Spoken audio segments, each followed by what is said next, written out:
कर्मचारियों की खत्म हुई टेंशन, कांग्रेस दे रही ओल्ड पेंशन। राजस्थान, हिमाचल और छत्तीसगढ़ में कांग्रेस ने दिया 6 लाख कर्मचारियों को ओपीएस का लाभ। अब मध्य प्रदेश में भी लागू होगी ओल्ड पेंशन स्कीम। बढ़ाइए हाथ कांग्रेस के साथ, फिर कमलनाथ।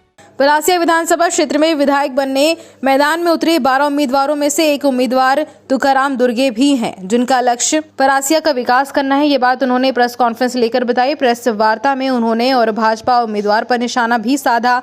भारतीय जनता पार्टी के कई वर्षों तक सक्रिय और निष्ठावान कार्यकर्ता रह चुके तुकाराम दुर्गे ने भाजपा पार्टी द्वारा टिकट वितरण से नाराज होकर पार्टी से इस्तीफा दे दिया है और फिर वह निर्दलीय के रूप में चुनाव मैदान में उतर गए। उन्होंने आज प्रेस वार्ता की, जिसमें चुनाव लड़ने की वजह जाहिर की। उन्होंने कहा कि अब तक की सरकारों ने परासिया के लोगों को छला है।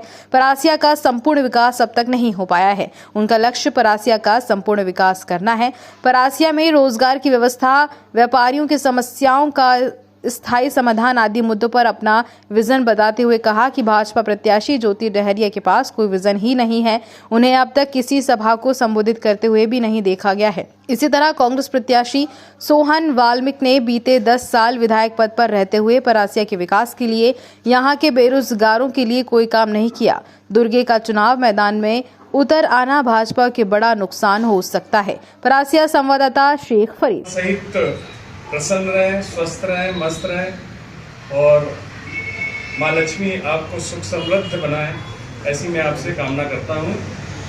मित्रों, मैं तुकाराम दुर्गे एक बात आप लोगों से साझा करना चाहता हूँ कि कुछ दिन पूर्व भारतीय जनता पार्टी के नेता द्वारा श्री अनुज पाटकर ने प्रेस कॉन्फ्रेंस कर यह बताया था कि अखिल भारतीय गोंडवाना पार्टी कमलभान गुट ने अपना समर्थन भाजपा उम्मीदवार को दिया है। परंतु मैं आज आपको बताना चाहता हूं कि जो अखिल भारतीय गोंडवाना पार्टी के राष्ट्रीय महासचिव हैं श्री सुखराम बौद्ध जी, उन्होंने मुझे दस्तावेज दिया और उन्होंने मुझे अपनी पार्टी का एबी फॉर्म भी दिया, परंतु उनकी पार्टी को मान्यता नहीं होने के कारण वो फॉर्म स्वीकार नहीं हुआ और आज भी वो मेरे साथ में है। दूसरा, मैं भाजपा से कुछ प्रश्न भी करना चाहता हूँ। पहला तो ये है कि भाजपा संगठन 2013 और 2018 के विधानसभा चुनाव में कहाँ थे? जो आज चुनाव संचालन कर रहे हैं वे उस वक्त कांग्रेस प्रत्याशी को हराने में जोर नहीं लगा रहे थे, शुक्त बैठे हुए थे। जो आज संचालन कर रहे हैं, मेरा ऐसा सीधा आरोप है। दूसरा, भारतीय जनता पार्टी की जो प्रत्याशी हैं उनको लगभग 1.5 माह पहले टिकट मिल चुकी है और टिकट मिलने के पश्चात भी अभी तक एक भी नुक्कड़ सभा या एक भी जनसभा को उन्होंने संबोधित नहीं किया। क्यों? क्योंकि उनके कोई विजन है ही नहीं और ना ही उनका अपना कोई स्वविवेक है। क्या भाजपा प्रत्याशी भारतीय जनता पार्टी के मूल जो ओरिजिनल कार्यकर्ताओं में से किसी एक कार्यकर्ता के योगदान को जानती है क्या? मैं इनसे प्रश्न करता हूं। और अगर विधायक बन भी जाती है तो कितने विधायक परासिया में विधानसभा में होंगे या परासिया में कितने विधायक होंगे, ये मैं नहीं कह सकता। सभी पत्रकार बंधुओं से मैं आग्रह करना चाहता हूं कि मीडिया के माध्यम से यह बात आज जनता तक पहुंचे और वह चिंता करे कि उसे किसे वोट देना है और किसी वोट नहीं देना है। एक भारतीय जनता पार्टी के कार्यकर्ता ने सोशल मीडिया पर डाला कि दीदी को 102 डिग्री बुखार था, जिससे उन्होंने इतनी बड़ी आम सभा यहां पर शिवराज सिंह जी की हुई, उन्होंने भाषण नहीं दिया। उसने सोशल मीडिया पे डाला है कि 102 डिग्री होने के कारण उन्होंने नहीं डाला।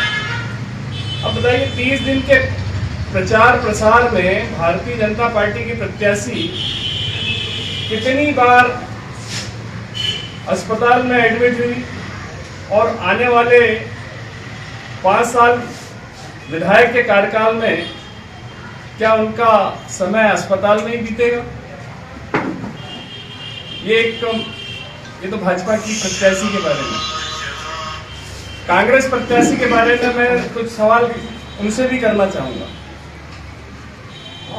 10 साल परासिया के विधायक रहे, वो बताए कि परासिया के विकास में उनका क्या योगदान था इन 10 सालों में। जब 15 माह कांग्रेस की सरकार थी तब आपने परासिया के लिए क्या किया और नहीं किया तो क्यों नहीं किया? आखिर आपने ऐसा क्या किया कि कांग्रेस कार्यकर्ताओं में आज जो विरोध प्रदर्शित हो रहा है उसका एक क्या कारण है कि कांग्रेस में कार्यकर्ताओं में आपस में विरोध बहुत उनका हो रहा है? इन्हीं सब बातों के साथ आम जनता को एक बात बताना चाहता हूं कि विधायक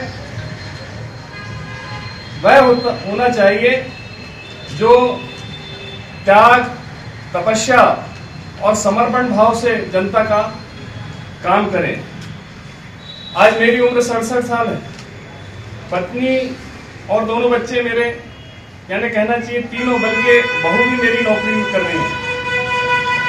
इस उम्र में भी बिना किसी लालच और स्वार्थ के मैंने निर्दलीय चुनाव लड़ने का फैसला किया और केवल परासिया क्षेत्र के विकास एवं प्रगति के लिए अपना शेष जीवन समर्पण करना चाहता हूं।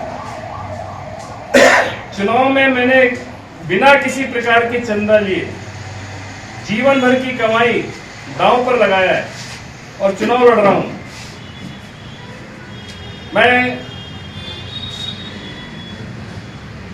दीपावली की समस्त क्षेत्रवासियों को शुभकामनाएं प्रेषित करते हुए ये वचन देता हूं कि विधायक बनने के बाद वेतन और जितने भी प्रकार के भत्ते या जितनी प्रकार की भी सुविधाएं मुझे मिलेगी वह मैं जनता के लिए समर्पित कर दूंगा।